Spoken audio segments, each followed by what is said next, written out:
Hello दोस्तों। तो start करते हैं straight line coordinate geometry class 11th का फर्स्ट चैप्टर। और यहां हम सिर्फ सीबीएसई में आने वाला स्ट्रेट लाइन कवर करेंगे। स्ट्रेट लाइन होती क्या है मैं पहले ये बता दूं, क्लास 11th के बच्चों के लिए बिल्कुल एकदम नया टॉपिक है। कोऑर्डिनेट सिस्टम में जब तुम कोई एक लाइन बनाओगे, कैसी भी लाइन, अब तुम्हें इस लाइन की सारी प्रॉपर्टीज पढ़नी है इस चैप्टर में, सारी प्रॉपर्टीज।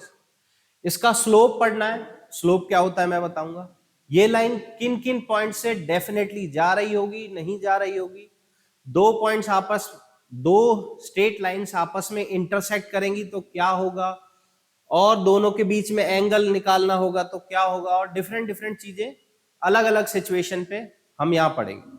स्ट्रेट लाइन की इक्वेशन तुम बच्चों क्लास 9th में पढ़ चुके हो, जो कि होती है लीनियर इक्वेशन। ठीक है, linear equation in two variables. इसका मतलब क्या है मैं बता रहा हूं, linear equation in two variables.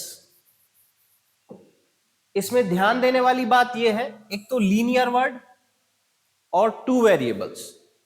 Linear word use होता है जब किसी इक्वेशन की डिग्री 1 होगी, यानी कि x या y किसी भी वेरिएबल की पावर 1 हो, तब हम लीनियर वर्ड यूज करते हैं।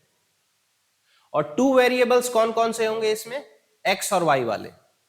x एक्सिस पे पढ़ने वाला वेरिएबल x, y एक्सिस पे पढ़ने वाला वेरिएबल y। अब देखो ये जनरल इक्वेशन कुछ इस तरीके से होगी सारी की सारी, ax plus by plus C equal to 0।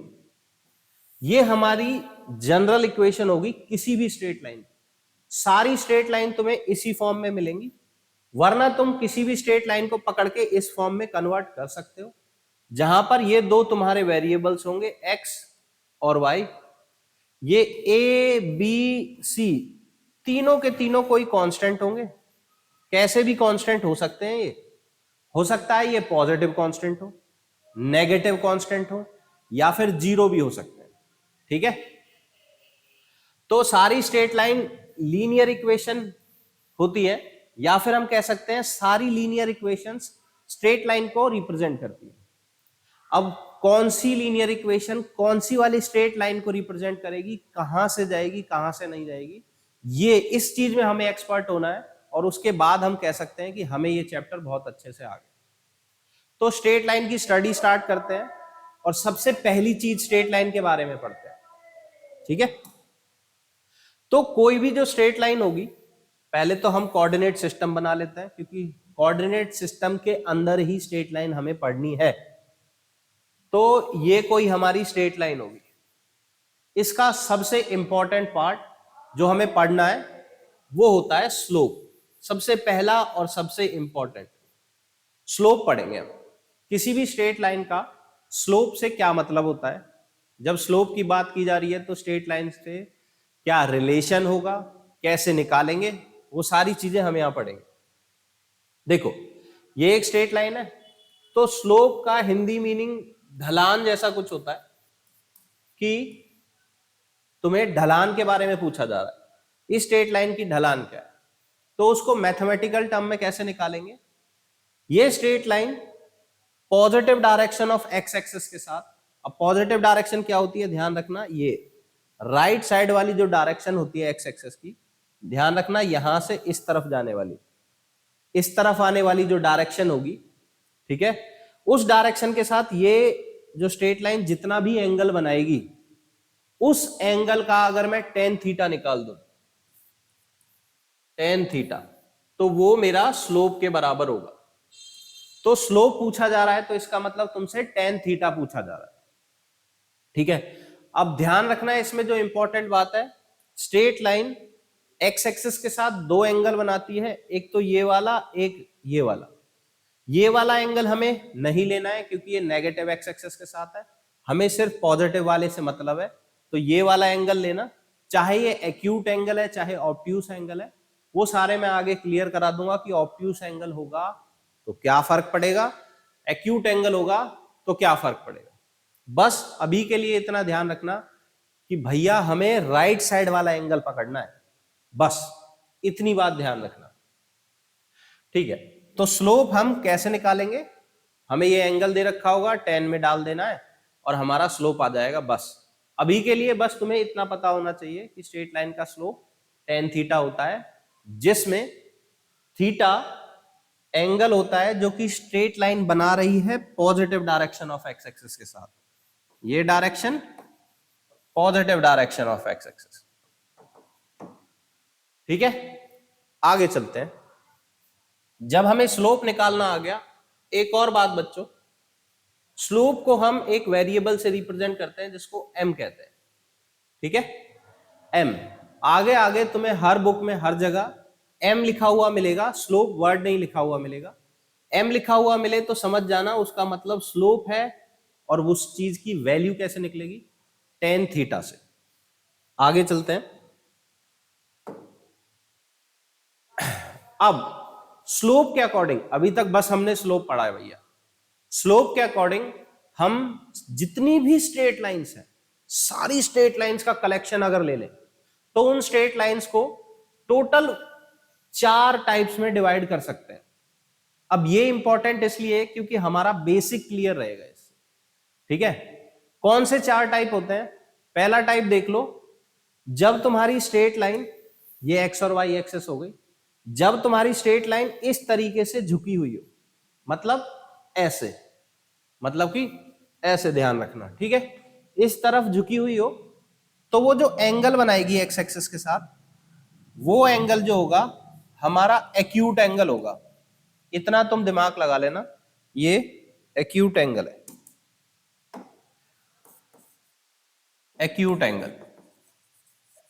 जब एंगल एक्यूट होगा तो इसका जो स्लोप होगा, मैं बार बार स्लोप को m लिखूंगा, अब जो स्लोप होगा वो tan थीटा आएगा।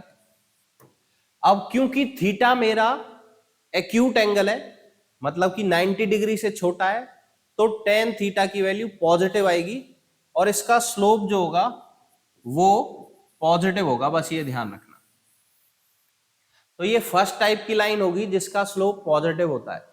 तो मतलब जब भी एंगल एक्यूट होगा तो स्लोप पॉजिटिव होगा, या इनडायरेक्टली स्लोप पॉजिटिव है तो लाइन ऐसे झुकी हुई होगी और उसका एंगल एक्यूट होगा। सेकंड टाइप की लाइन पे आ जाते हैं। दूसरे टाइप की लाइन जो होगी हमारी,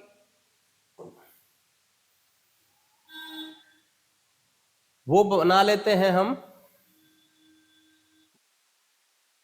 ये हमारी एक्स और वाई एक्सेस हो गई।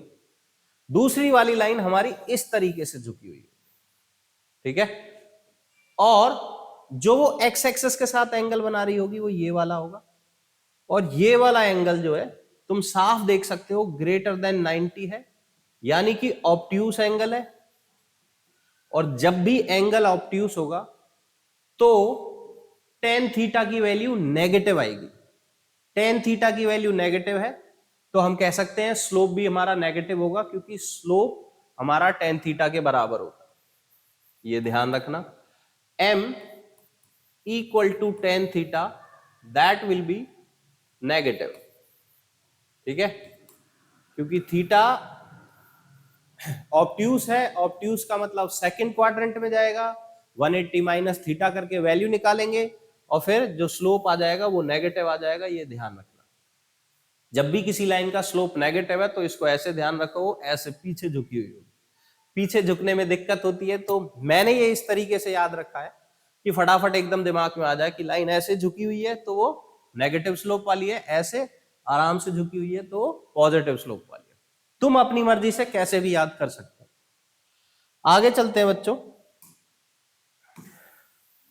अब इसमें जो तीसरी टाइप की लाइन है, जो तीसरी टाइप की लाइन है, अब भाई हमने ऑलमोस्ट, तुम सोच रहे होगे सारी तो कवर कर ली सर, या तो इस तरफ झुकी हुई होगी या इस तरफ झुकी हुई होगी। इसमें एक्चुअली बच्चों एक टाइप की लाइन हम ये कह सकते हैं, ये जो लाइन के टाइप्स हैं ये मैंने खुद ने बनाया है, क्योंकि मेरे बच्चों को बहुत ज्यादा कंफ्यूजन होता है कि सर ये टॉपिक क्लियर हो गया तो ठीक है, वरना वो बाद में क्लास 12th में ये सब भूल जाते हैं और फिर मुझे ही प्रॉब्लम होती है दोबारा समझाने में।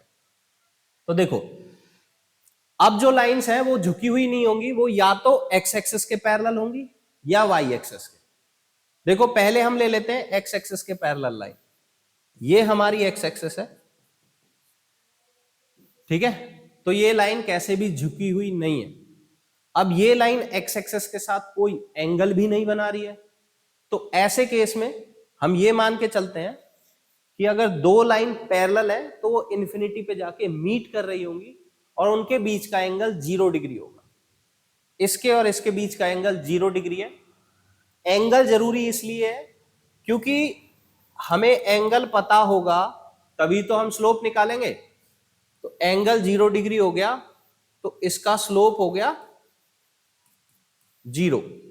तो जितनी भी लाइन एक्स एक्सिस के पैरेलल होती हैं, चाहे ऊपर की तरफ चाहे नीचे की तरफ, सारी लाइंस का जो स्लोप होता है वो 0 होता है। ध्यान रखना, स्लोप 0 आएगा अगर लाइन एक्स एक्सिस के पैरेलल है। एक्स एक्सिस भी एक लाइन ही है, तो खुद एक्स एक्सिस का स्लोप भी 0 होगा। ये बात ध्यान रखना, ये क्वेश्चंस में तुमसे घुमा के पूछी जाएगी कि एक्स एक्सिस के स्लोप के बराबर उसका स्लोप है, तो कोई और कंडीशन दे रखी है, उसके अकॉर्डिंग तुम्हें सिचुएशन में चलना है।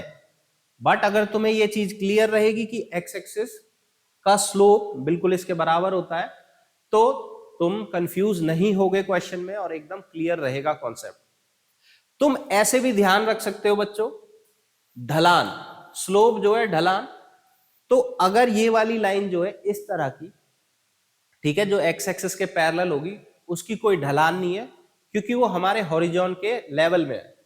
तो इसीलिए ऐसी लाइंस को हॉरिजॉन्टल लाइंस भी कहा जाता है।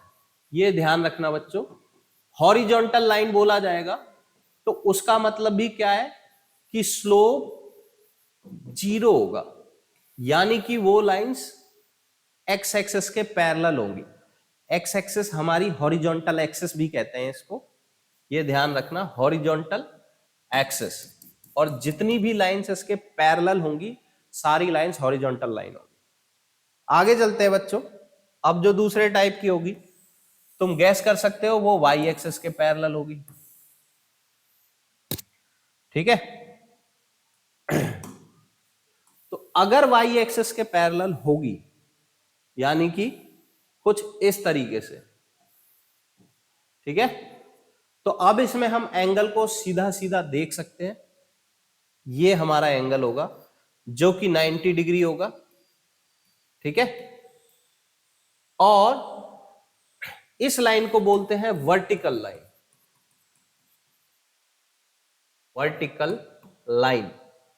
इस लाइन का स्लोप जो होगा हमारे पास बच्चों वो होगा 1090 डिग्री। अभी तक क्लास 10th में तुमने पढ़ा है बच्चों कि 1090 तो नॉट डिफाइन होता है सर। एक्चुअली 1090 की वैल्यू होती है 1/0। 1/0 नॉट डिफाइन इसलिए कहते हैं क्योंकि ये बहुत बड़ी क्वांटिटी है, ये ऑलमोस्ट इंफिनिटी के इक्वल होती है। इंफिनिटी बहुत बड़ा नंबर, 99999 इनफाइनाइट टाइम्स 999, ठीक है, इतना बड़ा नंबर कि हम उसको डिफाइन ही नहीं कर सकते, इसलिए नॉट डिफाइन लिख दिया था। बट यहां पर अब तुम्हें उसको 1/0 लेके चलना है कैलकुलेशंस में। जब भी कोई ऐसी लाइन आती है जो कि वाई एक्सिस के पैरेलल है, तो उसको तुम उसका स्लोप 1/0 लेके चलना, जो एक एक्चुअल में पॉजिटिव क्वांटिटी तो है, ठीक है, पॉजिटिव क्वांटिटी तो है, ये ध्यान रखना। और बट वो एक बहुत बड़ी क्वांटिटी है, तो डिनोमिनेटर में 0 लेके चलना है बस, और कुछ याद नहीं रखना। तो इस तरीके से हमारी चारों लाइन हो गई स्लोप के अकॉर्डिंग। अब आगे मूव कर लेते हैं, ठीक है। एक बार देख लेते हैं ये कौन सी 4 लाइन थी। तो देखो, ये हमारी चारों लाइन एक साथ दिख रही है।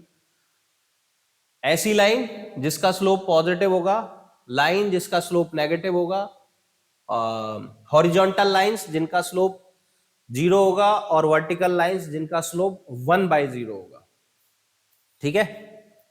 नेक्स्ट पेज पे चलते हैं, नेक्स्ट टॉपिक देखते हैं, slope from 2 points on the line.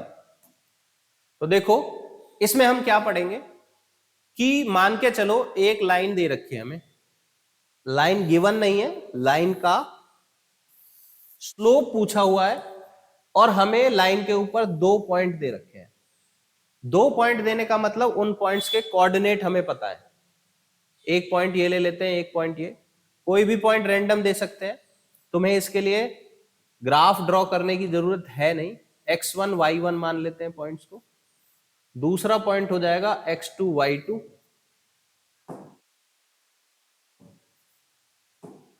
x1 y1 x2 y2।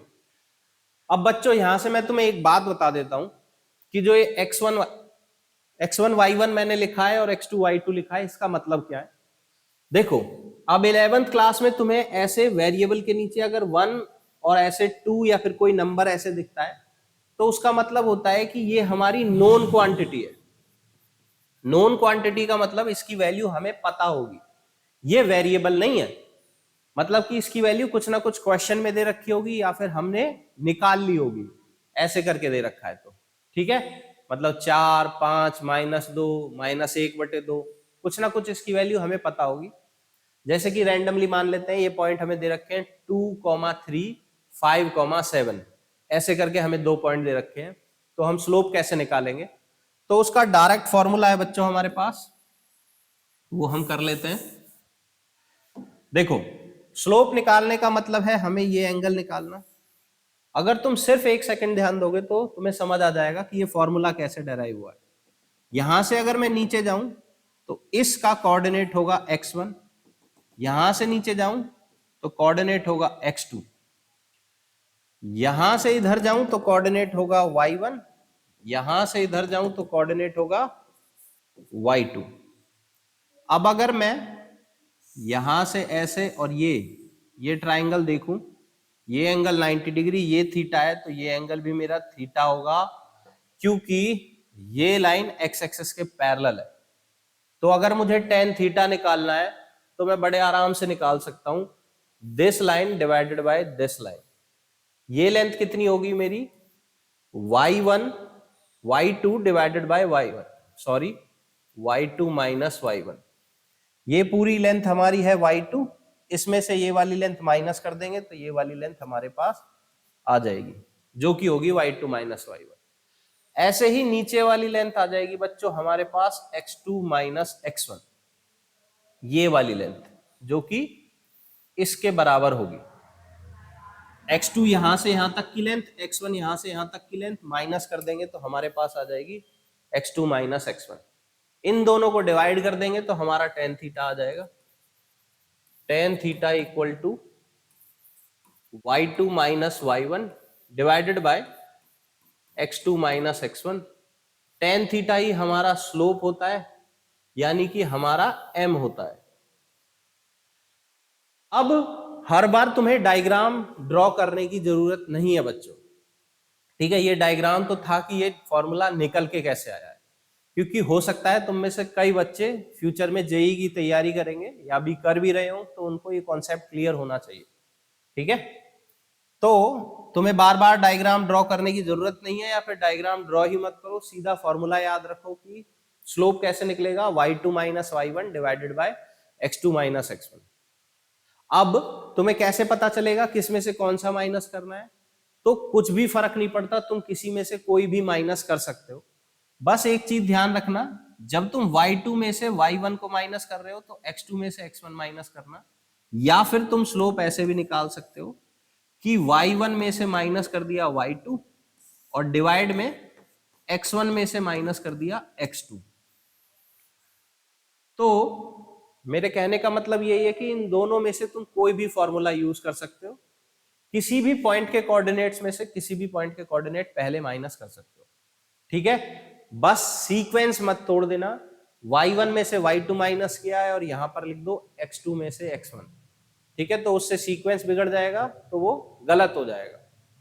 कहने का मेरा मतलब ये है कि तुम ये नहीं कर सकते y2 माइनस y1 ऊपर लिखा और नीचे लिख दिया x1 माइनस x2, तो ये कंप्लीटली रॉन्ग है, इससे आंसर जो है तुम्हारा गलत आएगा, ठीक है।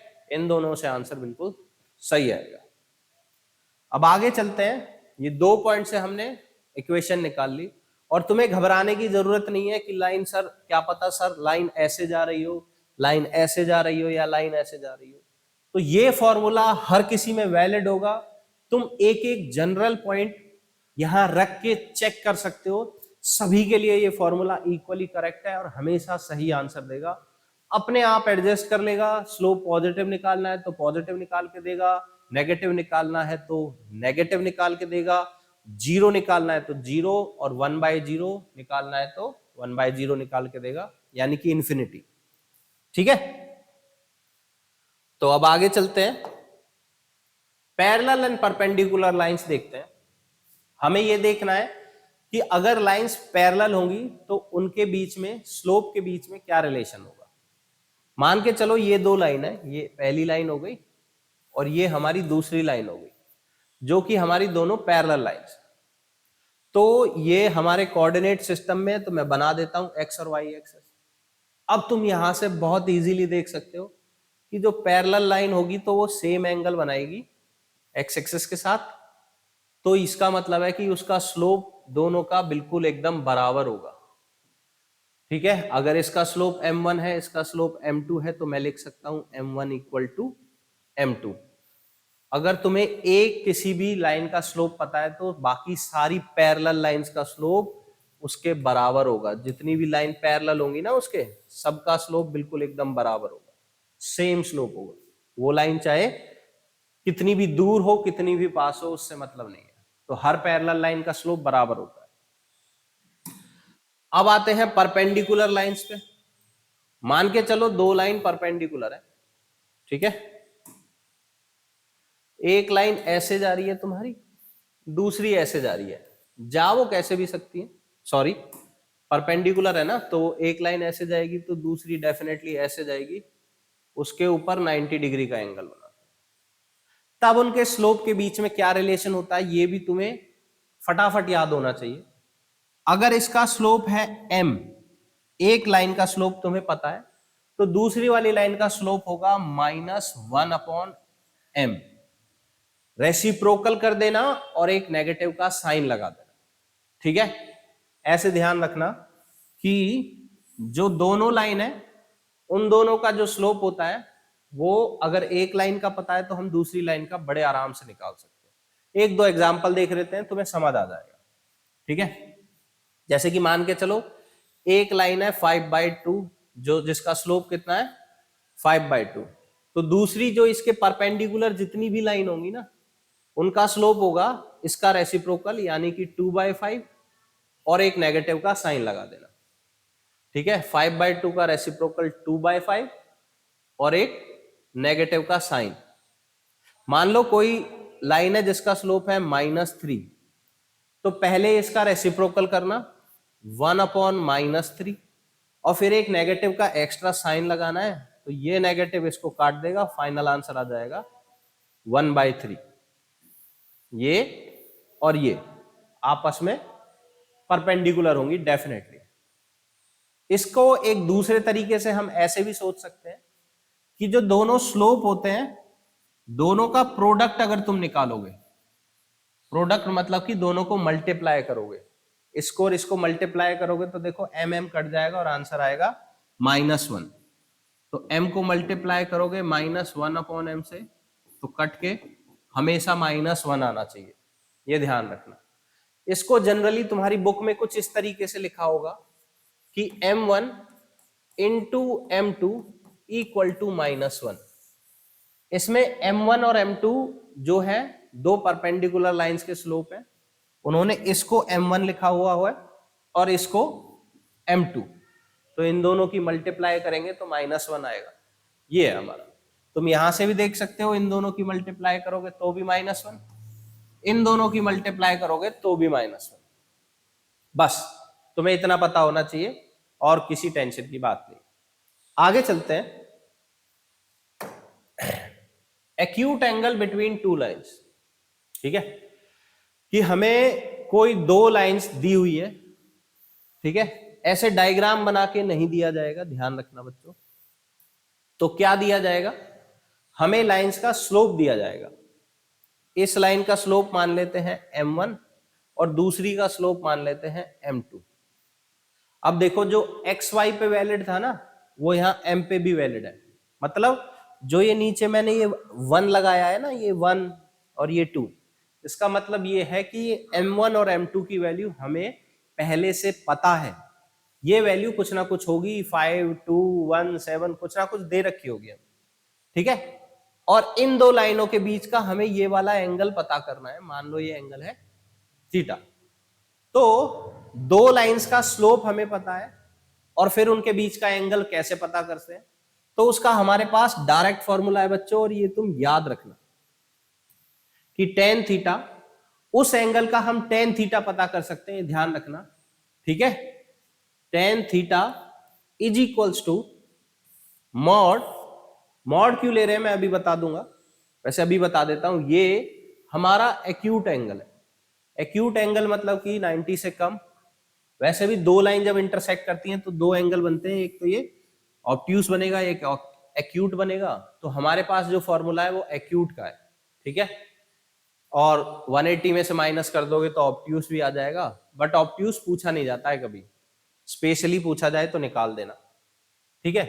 तो एक्यूट एंगल जो होता है टेन थीटा में पॉजिटिव होगा, इसलिए मैंने मॉड लगा दिया है कि हम पॉजिटिव ही निकालेंगे आंसर।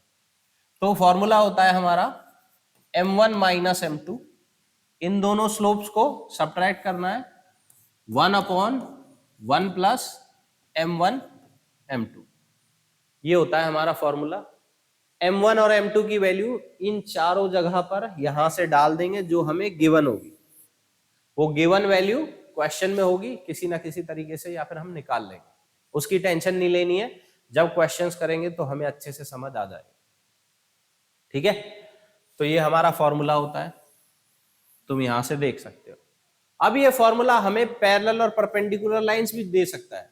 देखो ध्यान से देखना जरा, अगर दोनों लाइन पैरेलल होंगी तो m1 और m2 दोनों क्या होंगे, बराबर होंगे, क्योंकि हम पढ़ चुके हैं पैरेलल लाइंस के स्लोप बराबर होते हैं। तो m1 और m2 बराबर हो गए तो ये जो ऊपर आ जाएगा न्यूमरेटर में 0 आ जाएगा, और टेन थीटा की वैल्यू 0 हो जाएगी हमारी, टेन थीटा 0 आ जाएगा। इसका मतलब lines are parallel, lines are parallel. और जब हमारी लाइन परपेंडिकुलर होगी तो टेन थीटा की वैल्यू क्या आएगी, tan theta is equal to 1/0 आ जाएगा। अब देखो 1/0 आ सकता है, 2/0, 3/0, 7/0, कुछ भी आ सकता है, न्यूमरेटर से मतलब नहीं है, डिनोमिनेटर 0 आएगा उस टाइम पे, ठीक है। यानी कि इनडायरेक्टली 1 प्लस m1 m2 की वैल्यू 0 आ जाएगी, यानी कि डिनोमिनेटर 0 हो जाएगा। और यहीं से हमारा वो फॉर्मूला निकला है कि m1 m2 का जो प्रोडक्ट होता है वो -1 होता है, इस 1 को उठा के उधर ले जाओ तो -1 हो जाएगा। तो अगर तुम्हारा इस तरीके से आता है m1 into m2 is equal to -1, तो तुम डायरेक्ट कह सकते हो lines are perpendicular, lines are perpendicular. ध्यान रखना बच्चों, न्यूमरेटर में कुछ भी आ सकता है, 1/0 जरूरी नहीं है, 2/0, 3/0, 7/0, 100/0, 10,000/0, कुछ भी आ सकता है, ठीक है। बट डिनोमिनेटर में 0 आएगा, m1 m2 की वैल्यू -1 के बराबर आएगी, तब हम कह सकते हैं लाइन परपेंडिकुलर है।